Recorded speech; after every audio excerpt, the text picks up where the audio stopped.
సుందరకాండము 76వ సర్గం. లంకాదహనము పిమ్మట హనుమంతుడు అశోకవృక్ష ఛాయలో ఆసీనురాలయ్యున్న సీతాదేవికి పాదాభివందనమునర్చి, అమ్మా, దైవానుగ్రహముచే ఎట్టి అపాయమునకునూ లోనుగాక సురక్షితముగా ఉన్న నిన్ను చూడగలిగితిని అని పలికి తిరుగు ప్రయాణమునకు సన్నద్ధుడాయను. అప్పుడు సీతాదేవి హనుమంతుని మాటిమాటికి వీక్షించుచూ తనకు భర్తపై గల ప్రేమను ప్రకటించుచూ ఇట్లు నుడివెను.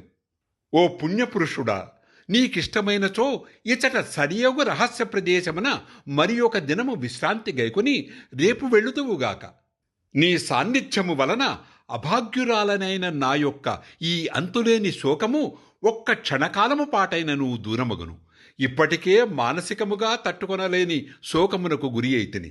ఇంక నీవు కనపడకుండా వెళ్ళినచో కలుగు దుఃఖము నాకు హృదయ విదారకముగాయుండును.